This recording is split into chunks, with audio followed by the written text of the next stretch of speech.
बोलो शान माई की जय। बोलो शान माई की जय। सभी बहनों को मैं एक अवसान माई की कथा सुनाती हूँ और मेरी दादी सुना रही हैं। बहुत ही अच्छा है, प्यारा है। तो आप लोग सभी बहनें कथा सुनिए। जैसे भी लगेगा कथा ज़रूर बताइएगा सभी बहनें। एक घर में सास बहू रहती थी। आपस में बहुत प्रेम था, बहुत प्रेम था। दोनों में बहुत पटती थी। सासू माँ जो है वो बहू का सब बात मानती थी और बहू सासू माँ का भी मानती थी। तो जो है सासू माँ बहुत पूजा करती थी, बहुत पूजा करती थी। तो काफ़ी पूजा करती थी। उन्हें भगवान पे बहुत ही विश्वास था। तो बहू को कोई इतराज़ नहीं था।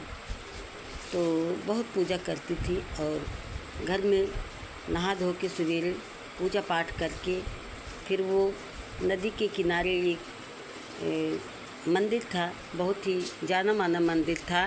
तो बहुत ही अच्छा मंदिर था। तो वहाँ सब लोग भी पूजा करने जाते थे।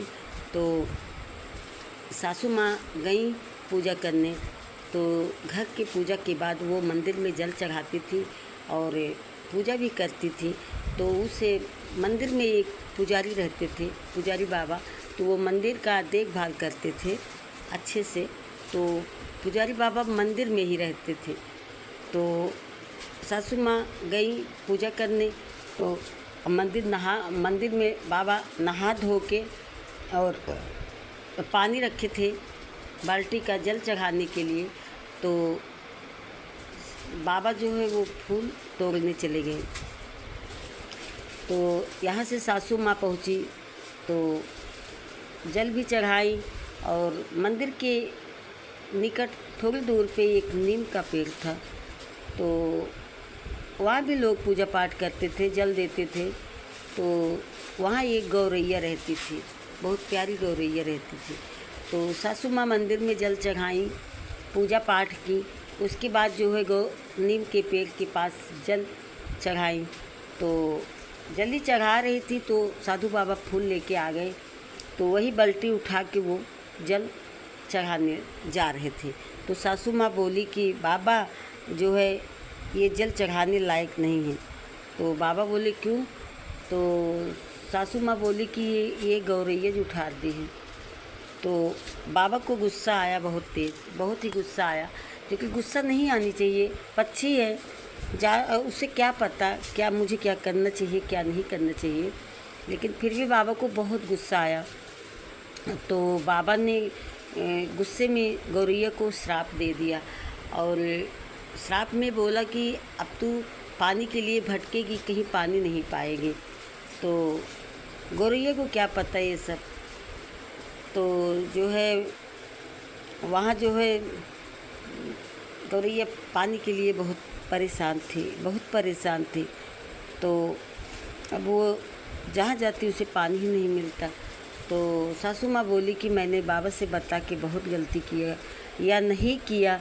अगर मैं नहीं बताती तो वही जूठा जल भगवान को भी चढ़ा देते तो मुझे भी पाप लगता। तो सासू माँ मन ही मन विचार करने लगी और सोचने लगी कि मैं बहुत गलत काम की, कुछ समझ में नहीं आ रहा था। तो सासू माँ वहाँ से बहुत ही निराश जो है घर को लौटी। तो बहू पूछी क्या हुआ अम्मा जी आपको, आज आप क्यों बहुत निराश हैं? तो सासू माँ बोली कुछ नहीं बेटा। तो आज मंदिर में गई तो सारी बात बताई बहू को। फिर उसके बाद बहू भी पूजा करती थी, उसको बहू को भी पूजा पे बहुत ही विश्वास था। तो बहू सासू दोनों मिलके जो है प्रोग्राम बनाई कि अवसान माता का दुदुलिया चबवाएँ, मैया उसी में आएंगी तो मैं सभी प्रार्थना सुनाऊंगी। तो दोनों ने योजना बना के दुदुलिया का प्रोग्राम किया और सभी सुहागिन महिलाओं को दुदुलिया चबवाई। उसके बाद वो फिर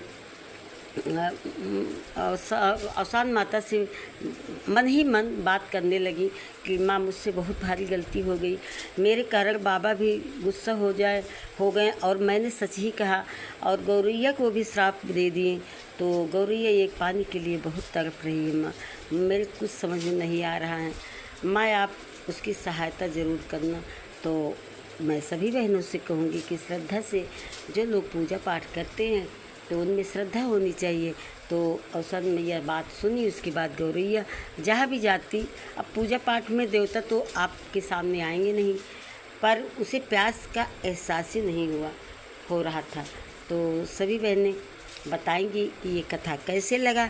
जैसे भी लगा हो ज़रूर बताइएगा, और जो भी कथे में गलती हुई हो उसको सभी बहनें छोटी बहन समझ के माफ़ करिएगा, और आगे भी बताइएगा। मैं एक एक प्रोग्राम आप लोगों को ऐसे ही सुनाऊंगी। तो जैसे भी लगा बताइएगा बहन, कमेंट में ज़रूर लिखिएगा। तो सभी बहनों से राधे राधे, जय माता दी, जय शान माई की जय।